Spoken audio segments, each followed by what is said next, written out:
आतंक के खिलाफ 140 करोड़ भारतीयों की ललकार है वंदे मातरम। वंदे मातरम ये दो शब्द नहीं बल्कि भारत की आत्मा की आवाज है। कोटि कोटि भारतीयों के दिलों की धड़कन है। एक कालजयी उद्घोष हर भारतीय को देश के लिए कुछ कर गुजरने की भावना से भर देता है।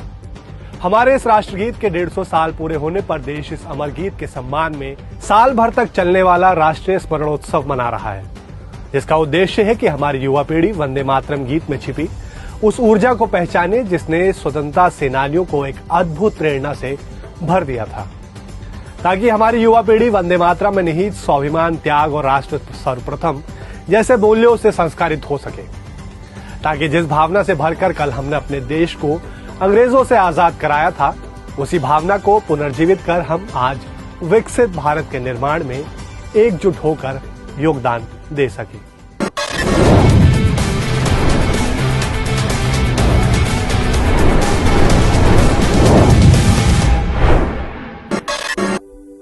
माता भूमि पुत्रो यहम पृथिव्या। पृथ्वी सूक्त में राष्ट्र वंदना करते हुए अथर्ववेद की वाणी कहती है, धरती हमारी माता है और हम इसके पुत्र हैं। वाल्मीकि रामायण में भगवान श्री राम उद्घोष करते हैं, जननी जन्मभूमिश्च स्वर्गादपि गरियसी, यानी जननी और जन्मभूमि स्वर्ग से भी महान है।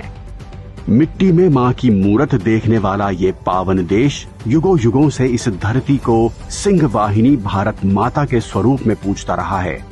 लेकिन सदियों की गुलामी के अंधेरे इतने गहरे थे कि देश का आत्मसम्मान तक उसमें विलीन हो गया, जब एक के बाद एक क्रूरतम अत्याचारों को सहते हुए देश निराशा के गर्त में डूबा हुआ था।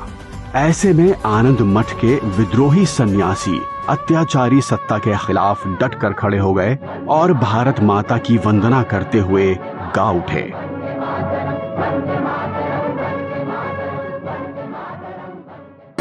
बंकिम चंद्र ने 150 साल पहले इस गीत की रचना 1875 में अपने अमर उपन्यास आनंद मठ के लिए की थी। अंग्रेजों की गुलामी और उनके बढ़ते अत्याचार के खिलाफ देश में बेचैनी बढ़ती जा रही थी। ऐसे में 1896 में गुरुदेव रविंद्रनाथ टैगोर ने वंदे मातरम का पहली बार सार्वजनिक रूप से सस्वर गायन कर इसे राष्ट्र को समर्पित कर दिया। वंदे मातरम गीत सुनकर देश में मानो बिजली सी कौंध गई।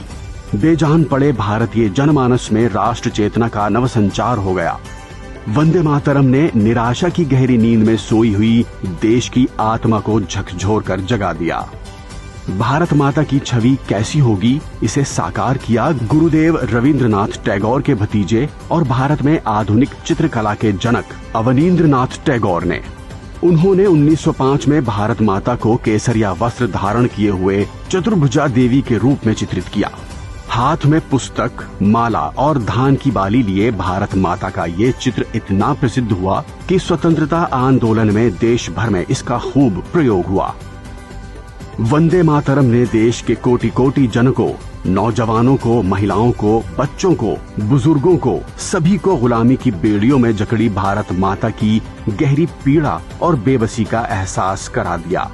वंदे मातरम गीत ने पूरे देश को विचलित कर दिया और हाथ पर हाथ धरे बैठे रहने के बजाय कुछ कर गुजरने पर मजबूर कर दिया।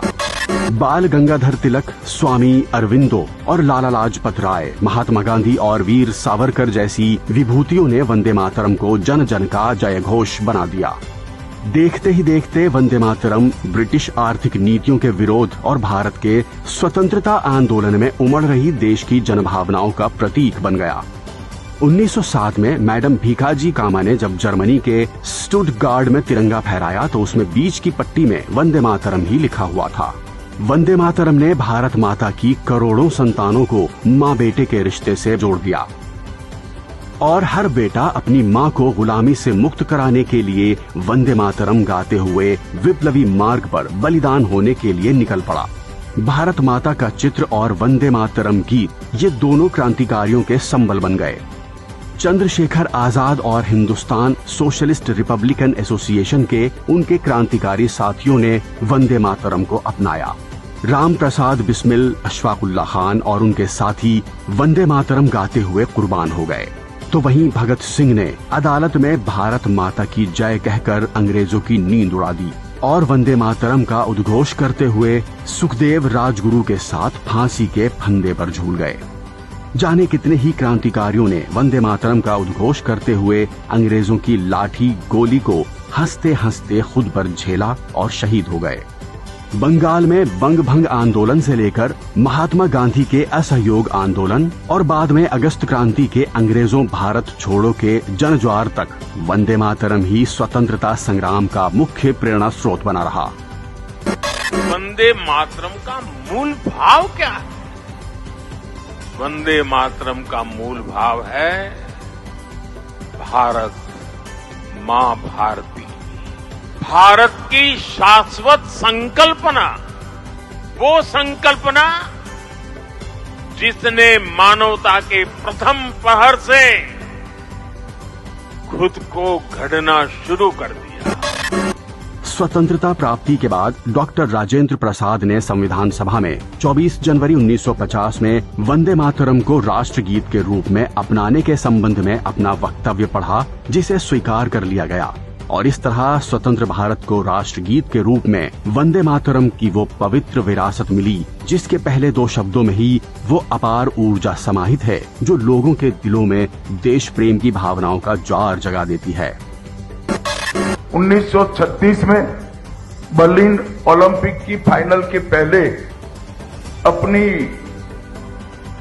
ओलंपिक टीम ने, हॉकी की टीम ने जब सामूहिक वंदे मातरम गाया, तभी ये निश्चित हो गया था देश जब भी आजाद होगा ये एक राजनीतिक सूत्र बनने की जगह पूरे देश को एक रखने का और देशभक्ति को हमेशा जगाने का एक कारण बनने वाला है। इसमें कहीं नहीं कहा गया है कि किसी पर अत्याचार करो या किसी को जीत लो, किसी को मारकर जीत लो, ये कोई बातें नहीं। ये सारी बातें जो सुजलाम सुफलाम मलयज शीतलाम की बात की गई है, ये सारी बातें हमको श्यामलाम सरलाम सुष्मिताम भूषिताम, ये सब बातें क्या बताती हैं? ये सारे हमारे जो श्रेष्ठतम गुण हैं, हमारे व्यक्तित्व के श्रेष्ठतम गुण, हमारी मानवता के, हमारी सभ्यता के जो श्रेष्ठतम गुण है, उनका ही तो वर्णन ये गीत करता है। वक्त बदला, धुन बदली, लेकिन वंदे मातरम की प्रेरणा वही रही, जो सहज भाव में हमें माँ भारती के वात्सल्य का अनुभव कराती है। तो वहीं भारत माता की 140 करोड़ संतानों को उनके कर्तव्यों के प्रति जागरूक भी बनाती है।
संकट के हर काल में वंदे मातरम का उद्घोष दिलों में हर मुश्किल से भिड़ जाने और उसे परास्त कर देने का हौसला भर देता है।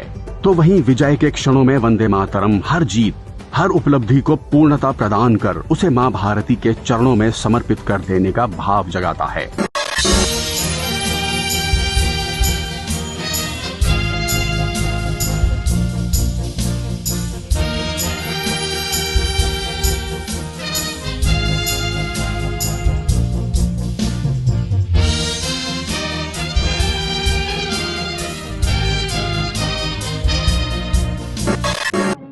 वंदे मातरम विकसित भारत के निर्माण के सभी प्रयासों के पीछे की मुख्य प्रेरणा भी है।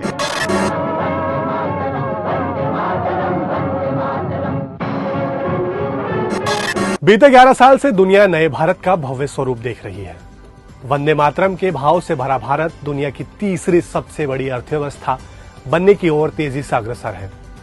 साइंस और टेक्नोलॉजी के क्षेत्र में भारत की प्रगति अकल्पनीय है। इसलिए भारत की हर उपलब्धि पर हर भारतीय गर्व के साथ कह उठता है, वंदे मातरम। जब हमारी सेनाएं दुश्मन के नापाक इरादों को कुचल देती हैं, जब आतंकवाद, नक्सलवाद, माओवादी आतंक की कमर तोड़ी जाती है, तो हमारे सुरक्षा बल एक ही मंत्र से प्रेरित होते हैं, और वो मंत्र है वंदे मातरम।